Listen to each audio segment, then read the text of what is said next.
RUMPELSTILTSKIN by the Brothers Grimm. By the side of a wood, in a country a long way off, ran a fine stream of water, and upon the stream there stood a mill. The miller's house was close by, and the miller, you must know, had a very beautiful daughter. She was, moreover, very shrewd and clever, and the miller was so proud of her that he one day told the king of the land, who used to come and hunt in the wood, that his daughter could spin gold out of straw.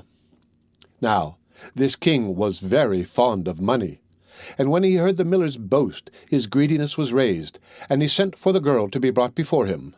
Then he led her to a chamber in his palace, where there was a great heap of straw, and gave her a spinning wheel, and said, "All this must be spun into gold before morning, as you love your life." It was in vain that the poor maiden said that it was only a silly boast of her father, for that she could do no such thing as spin straw into gold. The chamber door was locked, and she was left alone. She sat down in one corner of the room, and began to bewail her hard fate, when on a sudden the door opened, and a droll-looking little man hobbled in, and said, "Good morrow to you, my good lass. What are you weeping for?" "Alas," said she, "I must spin this straw into gold, and I know not how." "What will you give me," said the hobgoblin, "to do it for you?" "My necklace," replied the maiden. He took her at her word, and sat himself down to the wheel, and whistled and sang, round about, lo and behold, reel away, straw into gold." And round about the wheel went merrily. The work was quickly done, and the straw was all spun into gold. When the king came and saw this, he was greatly astonished and pleased, but his heart grew still more greedy of gain, and he shut up the poor miller's daughter again with a fresh task. Then she knew not what to do, and sat down once more to weep. But the dwarf soon opened the door, and said, "What will you give me to do your task?" "The ring on my finger," said she. So her little friend took the ring, and began to work at the wheel again, and whistled and sang, round about, lo and behold, reel away, straw into gold, till long before morning all was done again. The king was greatly delighted to see all this glittering treasure, but still he had not had enough. So he took the miller's daughter to a yet larger heap, and said, "All this must be spun tonight, and if it is, you shall be my queen." As soon as she saw she was alone, that dwarf came in, and said, "What will you give me to spin gold for you this third time?" "I have nothing left," said she. "Then say you will give me," said the little man, "the first little child that you may have when you are queen." "That may never be," thought the miller's daughter, and as she knew no other way to get her task done, she said she would do what he asked. Round went the wheel again to the old song, and the mannikin once more spun the heap into gold. The king came in the morning, and finding all he wanted, was forced to keep his word. So he married the miller's daughter, and she really became queen.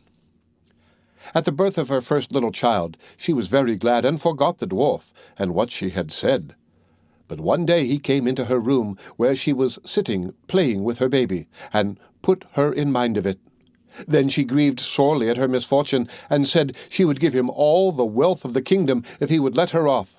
But in vain, till at last tears softened him, and he said, "I will give you 3 days' grace, and if during that time you tell me my name, you shall keep your child." Now, the queen lay awake all night, thinking of all the odd names that she had ever heard, and she sent messengers all over the land to find out new ones. The next day the little man came, and she began with Timothy, Ichabod, Benjamin, Jeremiah, and all the names she could remember. But to all and each of them he said, "Madam, that is not my name." The second day she began with all the comical names she could hear of, Bandy-legs, Hunchback, Crookshanks, and so on. But the little gentleman still said to every one of them, "Madam, that is not my name." The third day, one of the messengers came back and said, "I have travelled 2 days without hearing of any other names, but yesterday, as I was climbing a high hill among the trees of the forest where the fox and the hare bid each other good night, I saw a little hut, and before the hut burnt a fire, and round about the fire a funny little dwarf was dancing upon one leg and singing, Merrily the feast I'll make, today I'll brew, tomorrow bake. Merrily I'll dance and sing, for next day will a stranger bring. Little does my lady dream, Rumpelstiltskin is my name. When the queen heard this, she jumped for joy, and as soon as her little friend came, she sat down upon her throne, and called all her court round to enjoy the fun. And the nurse stood by her side with the baby in her arms, as if it was quite ready to be given up. Then the little man began to chuckle at the thought of having the poor child to take home with him to his hut in the woods, and he cried out, "Now, lady, what is my name?"